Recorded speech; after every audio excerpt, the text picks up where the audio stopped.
रीमा एक अमीर खानदान की बहू थी। ससुराल में उसे किसी भी चीज की कोई कमी नहीं थी। खुला पैसा, सारे ऐशो आराम उसके ससुराल में उसे मिलते थे। शादी के 1 साल में उस पर कोई जिम्मेदारी नहीं थी। सब कुछ उसकी सास कलावती संभालती थी। पर आज जब सुबह सुबह कलावती ने उसे किसी जरूरी काम से अपने पास बुलाया तो उसके मन में तरह तरह के सवाल उठने लगे। रीमा, वो मम्मी तुम्हें कमरे में बुला रही हैं। मम्मी जी, इतनी सुबह सुबह? उन्हें मेरे से इतनी सुबह सुबह क्या काम है? होगा कोई काम, पूछ लो एक बार जाकर। हाँ, जाती हूँ। रीमा अपनी सास के कमरे में जाती है। उसकी सास कलावती उसके हाथ में एक चाबी का गुच्छा देती है। बहू, ये चाबी का गुच्छा आज से तुम्हारे पास रहेगा। मैं तुम्हें इस घर के खर्चों की सारी जिम्मेदारी सौंप रही हूँ। जिस तरह से मेरी सास ने मुझे ये जिम्मेदारी दी थी, अब ये जिम्मेदारी मैं तुम्हें सौंप रही हूँ। पर तुम्हें इस जिम्मेदारी को बहुत ध्यान से निभाना है। अभी मैं ये चाबी का गुच्छा केवल 1 महीने के लिए तुम्हें दूंगी। अगर तुमने मुझे अगले 1 महीने में पैसों की बचत करके दिखा दी तो मैं तुम्हें हमेशा के लिए ये चाबी का गुच्छा दे दूंगी। सास की बातें सुनकर रीमा के मन में खुशी की लहर दौड़ पड़ी। कब से मैं इस चाबी के गुच्छे को पाने की कोशिश कर रही थी। आज माँ जी ने खुद ही मुझे ये दे दिया। अब तो मेरे मजे ही मजे हैं। मैं खुला खर्च करूंगी। नहीं, अभी 1 महीने तक तो मुझे बचत करनी होगी। उसके बाद ही जब पूरी तरह से चाबी मेरे पास आ जाएगी तभी ऐसा हो पाएगा। मुझे तब तक अपने आप पर कंट्रोल रखना होगा। समझ आ गई बहू? ये लो, पकड़ो चाबियां और 1 महीने बाद मुझे बताना कि तुमने कितने पैसे बचाए हैं। मैंने तिजोरी में 1 महीने के खर्चे के पैसे रख दिए हैं। अब तुम्हें उनमें से कुछ पैसे बचा कर दिखाना है। कलावती ने रीमा को चाबी का गुच्छा थमा दिया। अब रीमा के दिमाग में बस एक ही बात चल रही थी कि वो बचत कैसे करे। मालकिन, सब्जियां महंगी हो गई हैं, कम से कम 500 रुपए की आएंगी। क्या कहा? इतनी महंगी? रहने दो, मैं खुद ही सस्ती सब्जी खरीद लाऊंगी। तुम दूसरा काम करो। लगता है अब मुझे खुद ही सब्जी खरीदने बाजार जाना होगा। रीमा ने थैला उठाया और खुद ही सब्जियां खरीदने मंडी पहुंच गई। अचानक उसके दिमाग में एक आइडिया आया। इतनी भीड़ भाड़ में अगर मैं थोड़ी बहुत सब्जी चुरा लूंगी तो किसी को क्या ही पता चलेगा। वैसे भी मैं अमीर खानदान की हूँ, मेरे ऊपर किसी का शक नहीं जाएगा। इतनी ढेर सारी सब्जियों में से 2-4 किलो मैंने निकाल भी ली तो इन सब्जी वालों का भला क्या ही बिगड़ जाएगा। पर हाँ, मेरा भला जरूर हो जाएगा क्योंकि मैं सब्जी के पैसे बचा लूंगी। रीमा सब्जी खरीदने के बहाने सब्जी वालों से मोल भाव करती रही और वो ऐसे दिखा रही थी मानो कितनी महंगी सब्जी खरीद रही हो। और चुपके से उसने थोड़ी थोड़ी सब्जियां अपने थैले में डालनी शुरू कर दी। अब अमीर घर की औरत पर भला कौन ही शक करता। किसी को इतना पता ही नहीं चला। रीमा ने बहुत सारी सब्जियां चुराकर अपने थैले में रख ली। उस दिन रीमा बहुत खुश थी क्योंकि उसने बहुत सारे पैसे बचा लिए। अरे वाह बहू, तुम 100 रुपए में इतनी सारी सब्जी खरीद लाई। तो और क्या मम्मी जी, अब हम घर के नौकरों को सब्जी खरीदने के लिए भेजते हैं तो ये मोल भाव थोड़ी करते हैं। तुम तो बहुत समझदार हो बहू, तुमने तो अभी से बचत करनी शुरू कर दी। जीती रहो। आज ये सब देखकर मैं बहुत खुश हूँ। देख लो, तुम सबके भरोसे में है, ना जाने कितना खर्च कर देती थी। ये तो रीमा बहू ने समझदारी दिखाई और आज देखो सब्जी कितनी सस्ती खरीद कर लाई है। रीमा बहुत खुश थी कि उसकी सास उसके बचत करने से खुश है, पर वो चोरी करने का अपराध कर रही है, इस बात का उसे कोई पछतावा नहीं था। अब तो रीमा की आदत सी बन गई थी रोजाना सब्जी चोरी करने की। वो जब भी मंडी जाती तो खरीदने से ज्यादा सब्जी चोरी कर लेती। रीमा अक्सर ही मंडी से सब्जी चोरी करके लाने लगी। और ऐसे ही एक दिन जब रीमा सब्जी खरीदने मंडी जाने लगी तो वो अपना पर्स ले जाना भूल गई। रीमा ने जल्दी में अपना पर्स सीढ़ियों पर ही छोड़ दिया। कामवाली ने सफाई करते हुए जब पर्स देखा तो सास को पकड़ा दिया। माताजी, लगता है रीमा भाभी अपना पर्स सीढ़ियों पर ही भूल गई। हाँ, बहू तो मंडी गई है। एक काम करती हूँ, मैं खुद ही सब्जी मंडी चली जाती हूँ। बहू को पर्स भी दे दूंगी और मेरा थोड़ा घूमना भी हो जाएगा। कलावती उस दिन खुद ही सब्जी मंडी पहुंच गई। सास को सामने देखकर रीमा घबरा गई। मम्मी जी, आप और यहाँ?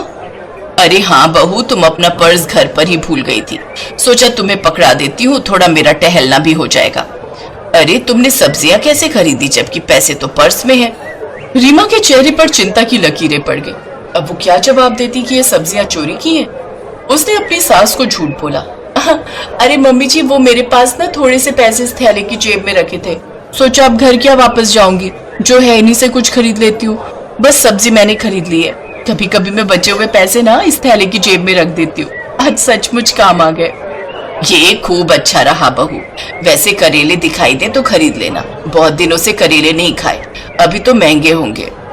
कोई बात नहीं मम्मी जी, महंगे हैं तो क्या हुआ, आपसे ज्यादा कीमती थोड़ी है, मैं अभी लेकर आती हूँ। रीमा करेले ढूंढने के लिए मंडी में थोड़ा आगे चली गई। उसे पता था कि उसे करेले चुराने हैं ताकि पैसे बच जाए। इतनी देर में कलावती को एक सब्जी वाला आवाज लगाता है। अरे माताजी, वो भाभी जी आपके साथ हैं क्या? उन्होंने मुझे आलू प्याज के पैसे नहीं दिए, बोल रही थी अभी दे देंगी। अच्छा, हो सकता है भूल गई होगी, कितने देने हैं मैं दे देती हूँ। सब्जी वाले ने कलावती से आलू प्याज के पैसे ले लिए। जब कलावती थोड़ी आगे बढ़ी तो सब्जी वाले के साथ बैठा हुआ एक और सब्जी वाला दोनों आपस में बातें करने लगे। ये तूने सही किया, अब अमीर लोगों पर चोरी का इल्जाम भी तो नहीं लगा सकते। हालांकि हम ये बात अच्छे से जानते हैं कि वो भाभी जी जो यहाँ सब्जी लेने आई हैं, हम सबकी सब्जी चोरी कर लेती हैं, और पैसे वालों के आगे हम गरीबों का जोर नहीं चलता भैया। वही तो, न जाने घर की क्या मजबूरी क्या हालात है कि वो भाभी जी सब्जी चोरी करती हैं। मैंने तो आज पैसे निकलवा लिए, बल्कि मैं तो सोच रहा था कि तू भी पैसे मांग ले, बोल देता कि तेरे ठेले से भी उन्होंने सब्जी ली है।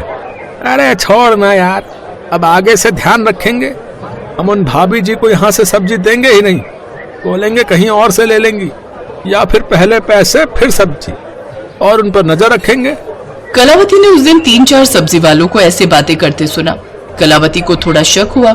जब रीमा करेले लेकर ऑटो रिक्शा ढूंढने लगी तब कलावती ने करेले वाले से पूछा, माताजी, मेरे से तो उन्होंने कोई करेले नहीं खरीदे, किसी और से लिए होंगे।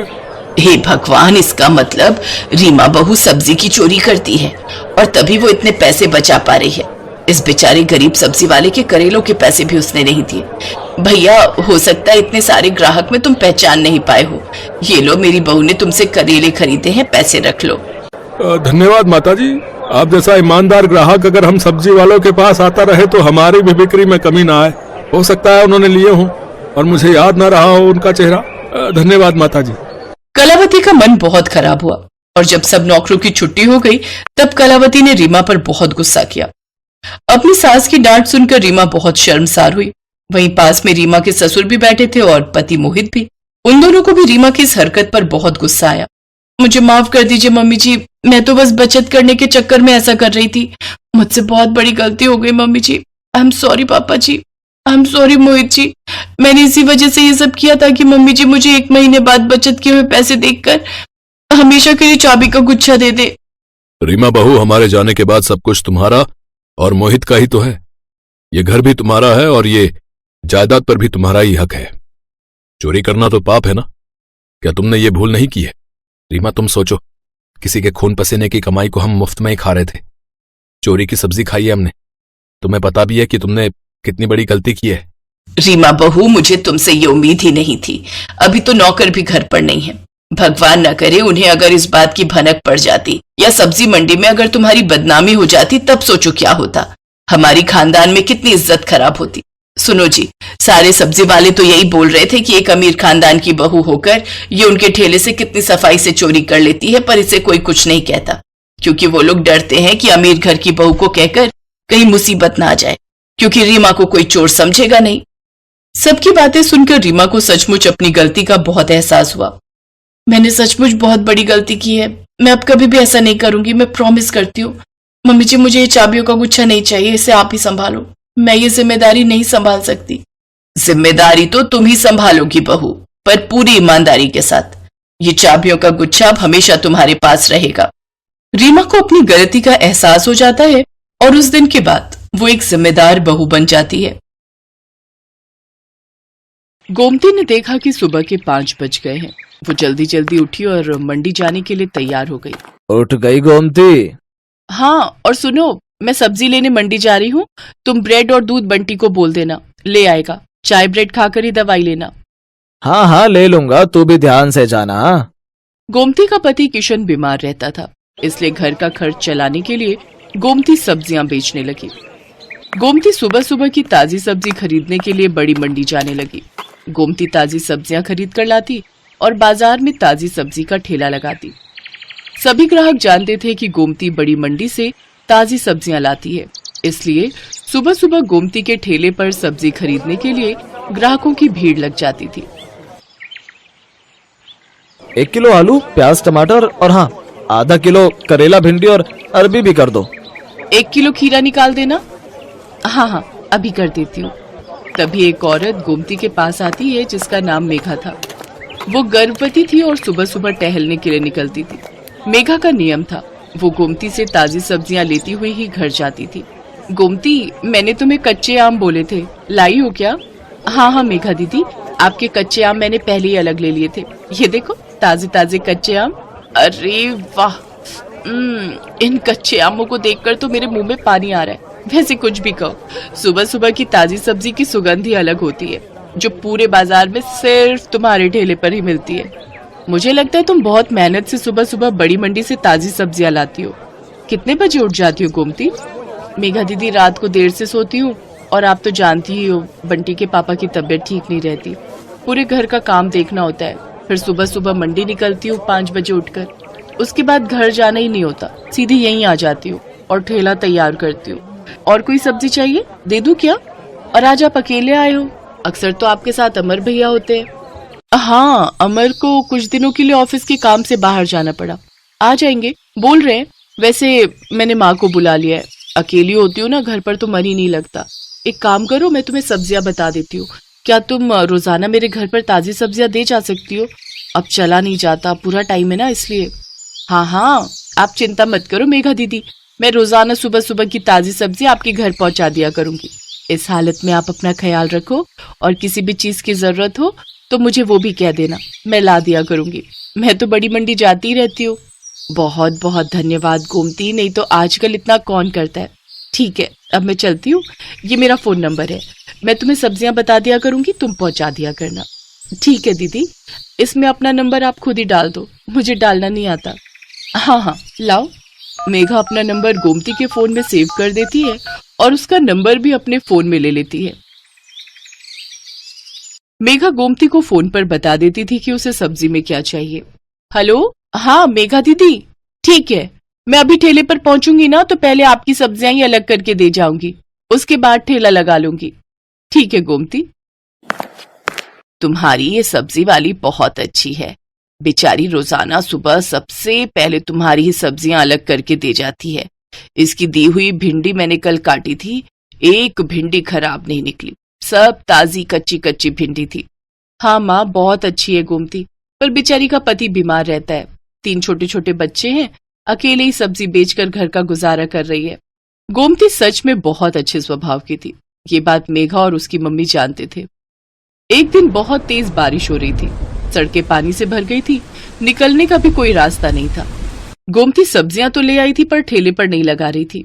आज तो बारिश ने परेशान कर दिया, सोच रही हूँ ठेला रुक कर लगाऊं, सड़कों पर पानी भरा हुआ है, कोई सब्जी लेने नहीं आएगा, थोड़ी देर बाद ही लगाऊंगी। अभी सारी सब्जी की बोरियां यहीं साइड में रख देती हूँ। एक काम करती हूँ, मेघा दीदी ने कल कच्चे आम बोले थे और बाकी सब्जियां भी तब तक उन्हें दे आती हूँ। आज उनका फोन भी नहीं आया, उन्हें लगा होगा कि मैंने बारिश के चलते सब्जी नहीं लगाई होगी। बारिश का पानी भी थोड़ा उतर जाएगा, बोरियां यहीं ठेले पर बांध जाती हूँ। गोमती ने सब्जी की बोरियां ठेले पर बांध दी और ठेले को जंजीर से बांधकर वो सब्जियां देने के लिए मेघा के घर चली जाती है। पर वो देखती है कि मेघा की तबीयत बहुत खराब है और जिस डॉक्टर से उसका इलाज चल रहा है वो उसका फोन नहीं उठा रही है। अस्पताल में भी कोई फोन नहीं उठा रहा, जिस वजह से मेघा और उसकी मम्मी बहुत परेशान हो रहे थे। मम्मी, कोई भी फोन नहीं उठा रहा, मेरा दर्द बढ़ता जा रहा है, मुझे लग रहा है मेरा लेबर पेन स्टार्ट हो गया है।